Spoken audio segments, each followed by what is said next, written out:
हमने दौलत कुत्तों की लड़ाई पे, हिजड़ों पे लुटाई, क्रिकेट मैच पे लुटाई। हमें माशरे में फैले हुए दुख नजर क्यों ना आए? हमारी हमसायगी में बेवा के चीखते, बिलकते, सिसकते बच्चे नजर क्यों ना आए? हमें मजदूर लोग नजर क्यों ना आए जो दाने शबीना को तरस रहे हैं?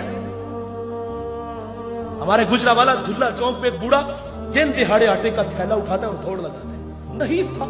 2 कदम चला के लोगों ने पकड़ा और खूब जद्दोकोब किया। सवाल किया वो बूढ़े जुर्रत क्यों की? उस बूढ़े की आंखों में आंसू उतर आए। उसने कहा 1 हफ्ता हो गया इस चौक में आके खड़ा होता हूं और लोग मुझे बूढ़ा समझ के मजदूरी के लिए साथ नहीं लेके जाते। रोजाना खाली डब्बा घर लेके जाता हूं, कदम भोजन होते हैं। बच्चे पूछते हैं पर खाने के लिए कुछ लाए हो?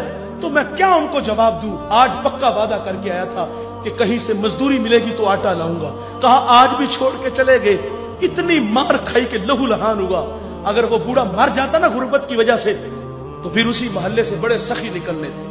किसी ने कहा ना कफन मेरी तरफ से, और जब जिंदा था पैबंद लगे कपड़े तेरे सामने पहन के गुजरता था। तेरी दौलत का कद इतना ऊंचा था कि तुझे वो नजर ना आया। आज मर गया तो चिट्टा लिबास ले आया। फिर मोहल्ले से और भी सखी निकलते हैं, कुल 10वां 40वें की रोटी हमारी तरफ से। और चीखे तूने ना सुनी उस मजदूर के बच्चों की, जब वो वालिद को रोज कहते अब्बा भूख लगी है, खाने को कुछ दो। उस वक्त कहां गए ये सखी? उस वक्त कहां गए ये मालदार? जब वो बिलकते थे आज मर गए तो कुल 10वें 40वें की रोटी ले आए। जिंदों की कदर करना जानिए मेरे भाई, जिंदों को इज्जत देना जानिए।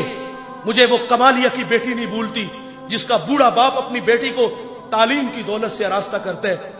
अब वो बालिगा थी, निकाह की तकरीब है, उधर से बारात आ रही है, इधर बेटी वाले तैयारियों में थे।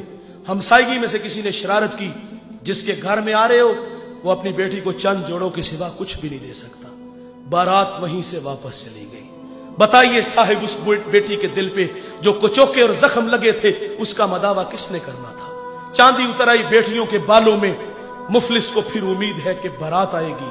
किताब अजीज का एक और बाप बीत गया, जहेज बन न सका और शबाब बीत गया। हमें ये घरों में बूढ़ी होती हुई बेटियां नजर क्यों ना आई?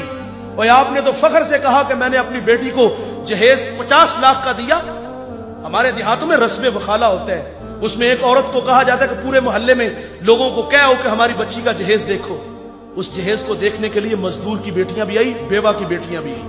जब रात वापस आती है ना, वालिद आता है, तो वो मासूम बच्चियां होती हैं, अपने वालिद को सुनाती है कहानी कि अब्बा उसने अपनी बेटी को जो पहले दिन कपड़े पहनाने हैं उसका ऊपर रेट लिखा हुआ था, 2.5 लाख का सूट था। वो बूढ़ा कितना दुखी होता होगा जो अपनी बेटी को ईद वाले दिन भी 500 का सूट नहीं लेके दे सका। उसने ये भी कहा होगा कि अब्बा उसने अपनी बेटी को सोने के कंगन पहनाने हैं, और वो बूढ़ा तो कांच की चूड़ियां भी नहीं उसको लेके दे सका। मैं इतना जरूर कहूंगा, जीने दीजिए इन गरीबों को। इन लोगों की अपनी जिंदगी है, अल्लाह की तकसीम पे राजी है, लेकिन हम लोगों ने इनका जीना हराम कर दिया है।